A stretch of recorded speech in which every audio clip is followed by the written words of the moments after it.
हम फैब्रिकेटेड और रियलिटी में फ़र्क नज़रअंदाज करते हैं कि कैसे ये नामवर आर्टिस्ट ऑथर्स सालों साल पहले ही हम सबको अपना प्लान डिफ़ाइन करते हैं। मौजूदा दौर में हम उनका मुताला करते और उन्हें प्रिडिक्शन कहते हैं, हालांकि ये प्लान प्रोग्रामिंग का हिस्सा है।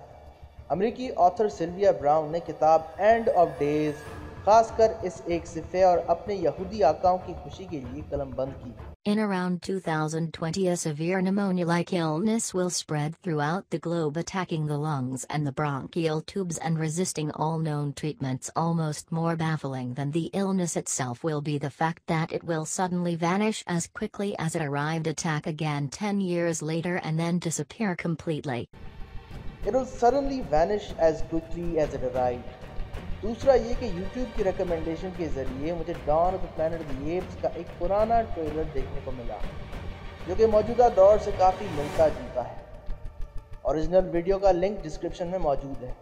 ये ट्रेलर आज की दुनिया का तस्वुर मुनासिब अंदाज में दिखाता है कि कैसे फ्लू वायरस से बुनियादी ज़िंदगी में खाने पीने की अशिया, वैक्सीन्स की किल्लत से लोग दो चार हैं। वैक्सीन हैं तो टेम्पररी और वो भी शॉर्ट सप्लाई। अनस्टेबिलिटी बद से बदतरीन होती चली जा रही है।